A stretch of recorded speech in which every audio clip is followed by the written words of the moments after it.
politique, je vous propose de revenir maintenant sur les résultats des élections cantonales. Pas de bouleversement majeur dans les rapports de force politique au sein des deux conseils généraux, mais des changements en Corse du Sud. Pour commencer, voici donc la nouvelle composition politique des départements. En Haute-Corse, c'est la stabilité pour la majorité départementale. 21 sièges, peut-être plus en fonction des subtilités politiques propres à cette assemblée où la droite est minoritaire. C'est en Corse du Sud que ces élections ont eu le plus de conséquences. La droite perd 3 cantons, sa majorité est donc réduite, un seul siège d'avance. Plusieurs jeunes nouveaux conseillers font leur entrée dans cette assemblée. 3 des 4 cantons ajacciens renouvelables changent de visage, nous allons le voir dans un instant. Et puis le département compte désormais un second conseiller général nationaliste, Jean-Christophe Angeligne. Le canton détenu depuis 1949 par les Rocassers a basculé hier soir. Le score, plus de 53% pour le vainqueur de cette élection, Jean-Christophe Angeligne. Camille de Rocasser a obtenu un peu plus de 46%. Sébastien Luciani, Sylvie Wolinski. Impassible dans le petit matin, le bastion a pourtant tremblé la veille et de toutes ses pierres. La permanence des vainqueurs paraît bien vide, mais ces murs résonnent encore d'une fête qui restera dans les mémoires. Jean-Christophe Angeligne, 4155 voix. 20h hier, l'école primaire déborde de partisans. De l'opposition municipale aux simples habitants, tous ont pressenti le vent de la victoire qui fait de leur candidat le nouveau conseiller général de Porto Vecchio. Camille de Rocasser prend quelques secondes pour réaliser, puis il se ferait un chemin pour féliciter ses opposants. Excusez-moi, je vais bien. Bon, bravo, bien travaillé. 53,72%. Le résultat de Jean-Christophe Angeligne était attendu par des sympathisants venus de toute la Corse. Massés à l'extérieur, ils sont des centaines à former une haie d'honneur euphorique.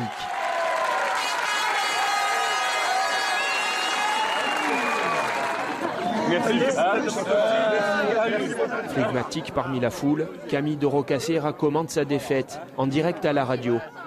J'ai beaucoup de jeunes autour de moi qui sont venus me soutenir, m'accompagner et qui sont là. Et c'est pour eux que j'ai envie maintenant de vraiment m'investir. Tandis que se prépare la farandole, le maire de Conca, François Moscogne, est là pour un soutien indéfectible. C'est la seule des 4 communes où Camille de Rocasser sort en tête avec ses 10 voix d'avance. Voilà. Il y en aura d'autres. Maigre consolation face à la joie du camp adverse.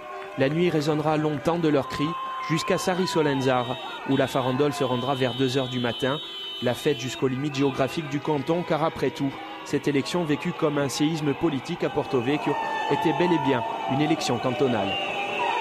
Les autres changements à Ajaccio, excepté dans le 5e canton où Pierre Cot a été réélu, 3 nouveaux jeunes élus feront leur entrée au Conseil général jeudi prochain. Le détail canton par canton, Marie-France Giuliani. On va gagner 53% des suffrages marquent la victoire de Stéphane Vanucci dans le 4e canton. Entre les 2 tours, il a convaincu 423 électeurs de plus, abstentionnistes et gens de gauche. Le résultat, je m'y attendais. Je remercie les électeurs qui nous ont fait confiance. Le plus dur reste à faire maintenant. Maintenant, il faut travailler, être sur le terrain. Jacques Billard, jusque-là premier vice-président du Conseil général, était pourtant sorti en tête il y a 8 jours. Je suis comme déçu du résultat parce que j'espérais ne pas perdre cette élection, mais comme vous voulez contre la volonté populaire, on ne peut rien. Mais cette volonté, est-ce une volonté qui est réelle ou est-ce que c'est une volonté qui a été téléguidée? Alors ce soir, à chaud, je ne pourrais pas dire ce que je ressens, je le dirai dans quelques jours. Seul conseiller général sortant réélu à Ajaccio, Pierre Cot a réuni 1580 voix dans le 5e canton après une campagne tendue. C'est une victoire extraordinaire dans la mesure où le maire s'est impliqué totalement dans cette campagne. C'est la première fois qu'il fait ça, il montait les étages avec le candidat. Donc quelque part c'est un désaveu, c'est un vote sanction contre le maire dans un quartier, dans un canton populaire. On a pratiquement doublé notre score par rapport au match aller. Donc c'est une première élection, on fait plus de 1200 voix. Je suis vraiment content et ça ouvre des perspectives pour l'avenir. C'est enthousiasmant et on espère vraiment qu'il y aura des prochaines échéances rapidement pour qu'on puisse montrer aux gens de quoi on est capable.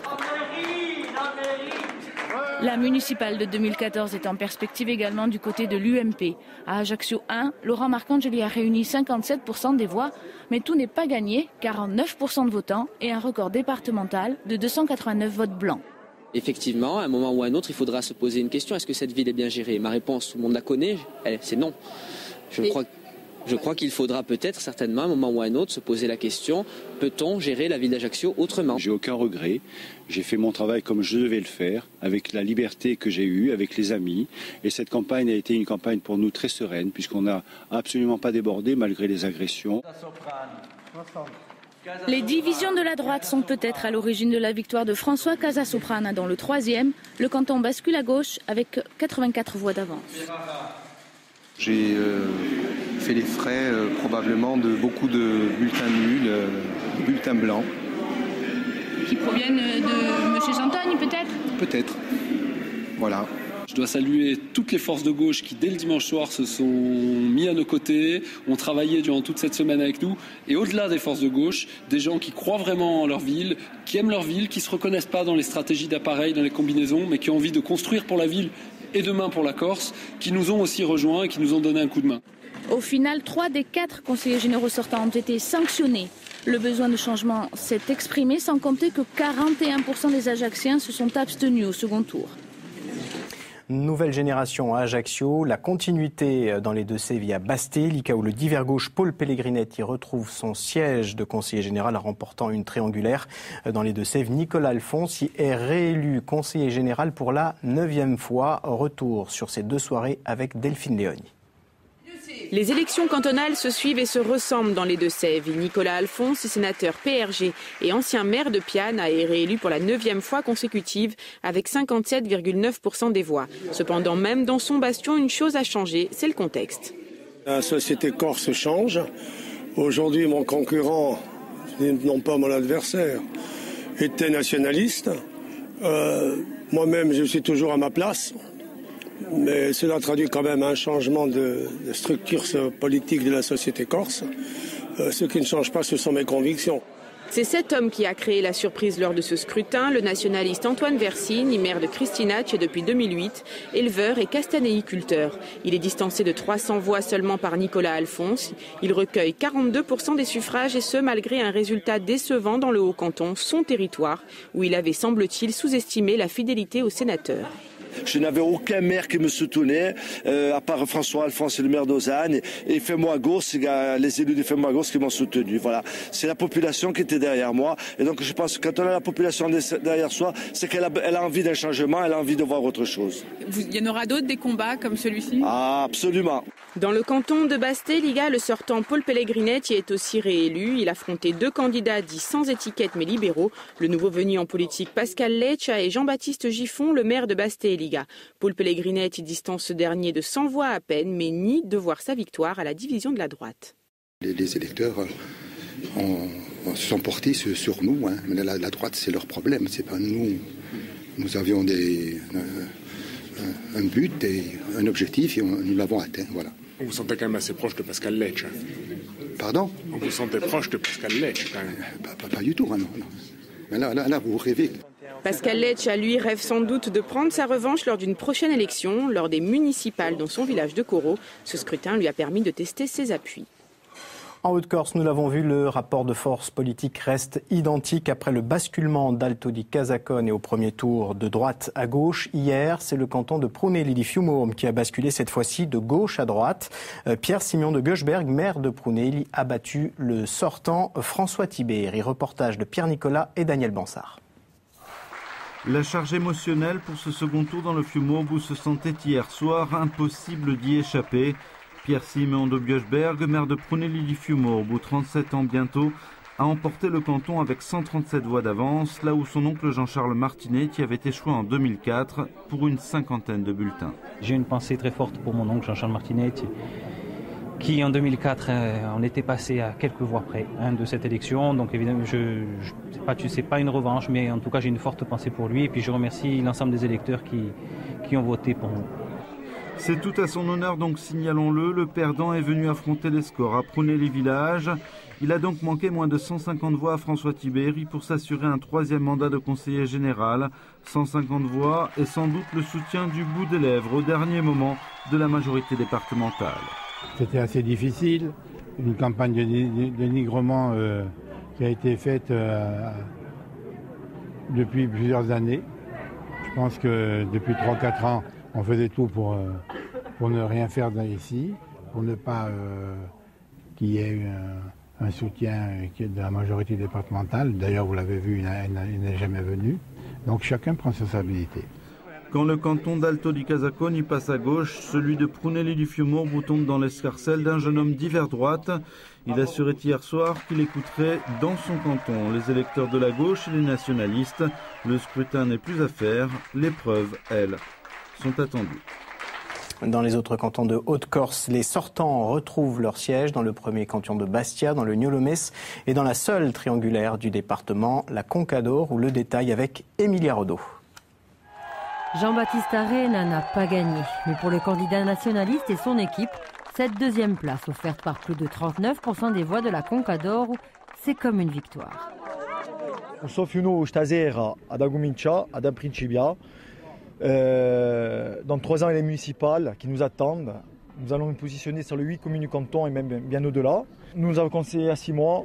Je pense que dans 3 ans, nous y arriverons. 109 voix seulement séparent Jean-Baptiste Arena de Claudie Olmet. Le maire de Saint-Florent conserve le siège de conseiller général acquis en 1992. En conséquence, M. Claudie Olmet est élu conseiller général du canton de la Conca-d'Or. Il a recueilli 42,45% des suffrages. Il fallait travailler, continuer à travailler. J'ai axé mon effort sur la commune de Saint-Florent où il y avait une marge un coussin de sécurité. Je pense que bien mon prix, c'est là que les affaires sont passées. Monsieur Jean-Baptiste Castellani. Dans le canton de Niolo-Messa, les électeurs renouvellent aussi leur confiance à Jean-Baptiste Castellani. Avec 61,17% des suffrages, le candidat UMP devance, sans grande surprise, Jacques-André Tomasini, soutenu par la majorité départementale. Depuis le premier tour, j'étais serein. Une élection restant une élection, j'attendais moi aussi, bien sûr. Et je savais rapidement, ayant pris des contacts dans toutes les communes, qu'il n'y avait pas une mobilisation très forte au second tour. C'était joué. Pas de surprise non plus à Bastia 1. Jean-Louis Milani améliore même le bon résultat du premier tour. Loin devant Jacques Orsini, le candidat d'hiver droite obtient 62,15% des voix.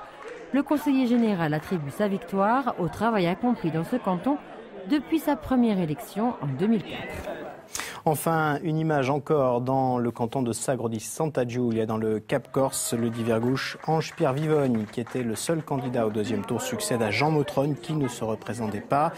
Victoire sans surprise, malgré l'absence d'enjeu. Près de 47% des électeurs ont tout de même voté hier.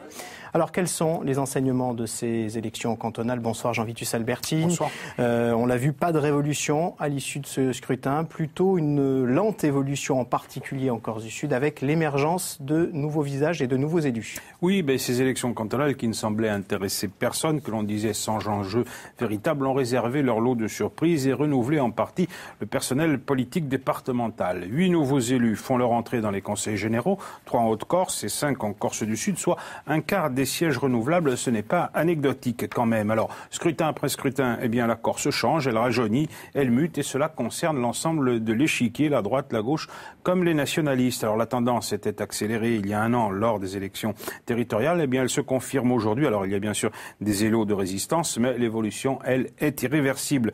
Les équilibres politiques droite-gauche ne s'en trouvent pas fondamentalement bouleversés. En Haute-Corse, Joseph Castiel va retrouver sans problème sa présidence jeudi. On observera encore ceux du Sud, les jeux internes à la majorité de droite. Jean-Jacques Panunzi conservera lui aussi son fauteuil de président, mais avec une opposition peut-être plus musclée vis-à-vis du maire d'Ajaccio. Mais ce qui importe surtout, c'est le rajeunissement qui va entraîner des mutations dans chacun des camps.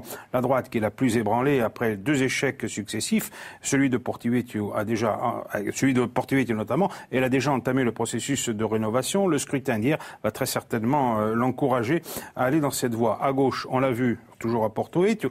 La gauche tendance progressiste, représentée par les Luciano, Orsucci ou De Gentili, et s'impose de plus en plus. Et quant aux nationalistes qui ont progressé pendant ces élections, ils attendent la concrétisation au plan territorial de toutes ces évolutions. Alors, tout cela, évidemment, se mesurera dans le temps. Il n'y a pas de bouleversement immédiat, mais un processus rythmé qui correspond à la fois à la logique politique et à la logique générationnelle, si je puis dire. Merci Jean Vitus.